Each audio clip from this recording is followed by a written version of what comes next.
So I've got this wine here from Lebanon, the Bekaa Valley. I've had really great experience with this Hochar producer and Vivino, the good people at Vivino, this crowdsourced, rated this wine a 4.1, which means it kind of equates to like a 91 point wine in the traditional scale. So let's see if I agree with the Vivino crowd or not.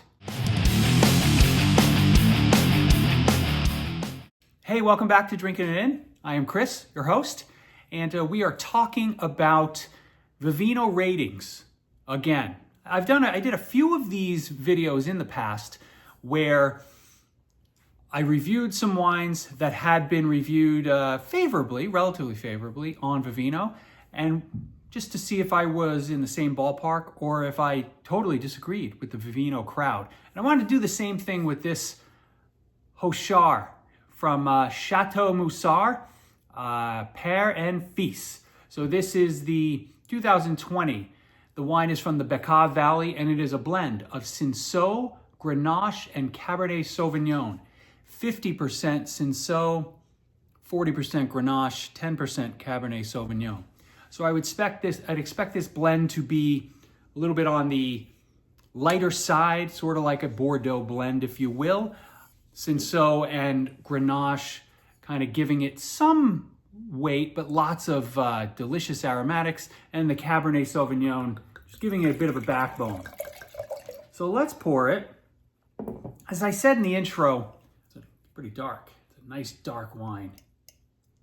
But it's got some of that magenta going on, which makes sense as there's a lot of Grenache in here. Grenache doesn't add a ton of color. So this wine got a 4.1 rating on Vivino. And what that means, what that equates to is 4.0 is sort of right around like a 90 point wine in the traditional scale. So 4.1, I don't think of it like 91-ish, 92, probably more like a 90, 91. So I wanted to see whether I agreed with this. Now, I think I just wanted to talk a little bit about wine from Lebanon for a second. And they put a nice little map on the back here, which I enjoy. Chateau Musar, right? They have a couple of different lines, the Hochar wine as well as the Chateau Musar namesake wine. We've reviewed the Chateau Musar Jaune before on the channel.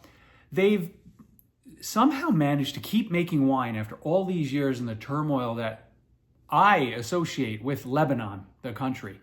And there's the fact that there's somebody here that's been doing this, that this wine sustained through the course of all that turmoil is just insane.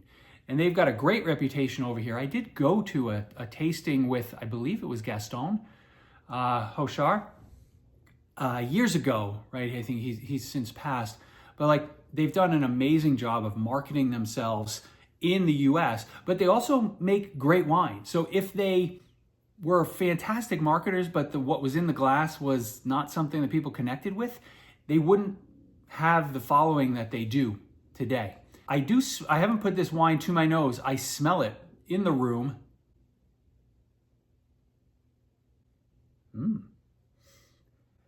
It's dark and inky. There's almost like a blackberry jam type of vibe to it. It's darker than I was expecting. Could be because I get Cinsault and Carignan confused at times. 50% Cinsault, 40% Grenache, 10% Cabernet Sauvignon. It's aged in French oak barrels for 6 months. I should have called that out. I'm definitely sensing, although 6 months, not really a long time, but I'm sensing that darkness, that oak notes coming through. There's some, I'm gonna call it a clove spice in here.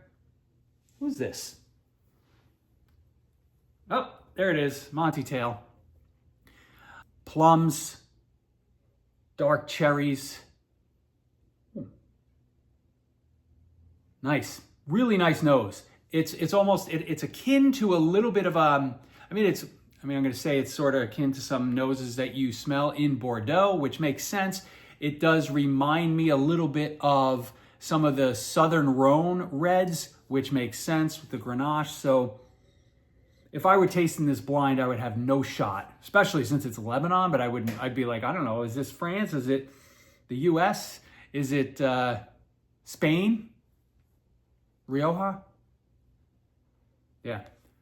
Plums, clove, a little vanilla, not overdone, black cherries. Really gorgeous nose.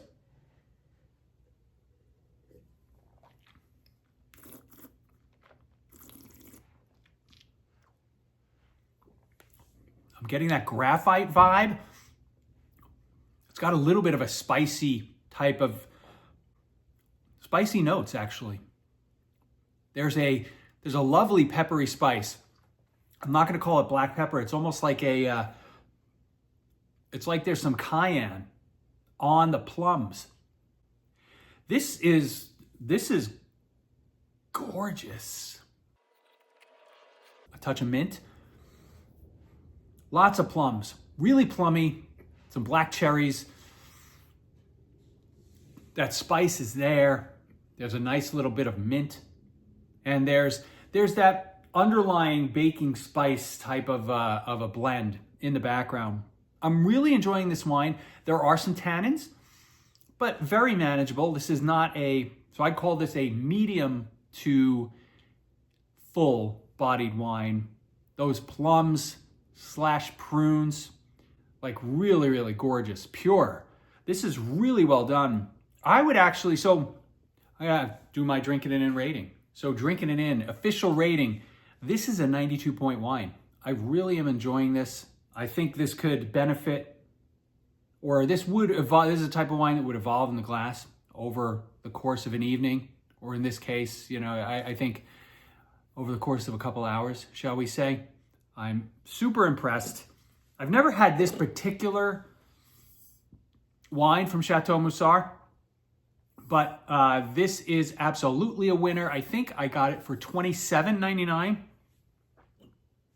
I would say at that price, it over-delivers. It's so much more interesting and nuanced than some of the California red blends that are typically in this price range. So if you happen to see that wine, you should absolutely buy it. 92 points, 4.1 rating on Vivino.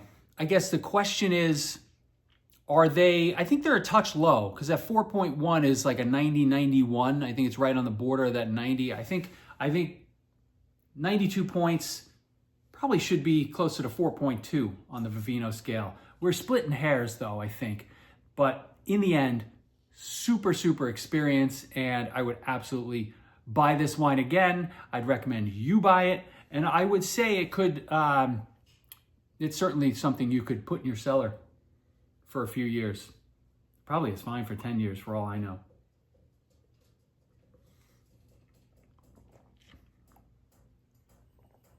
Really nice, a winner, super winner. Well done, Chateau Musar. Thank you so much for joining. Hit that subscribe button. I'm gonna put it on this side now. Keep you guys honest. Cheers.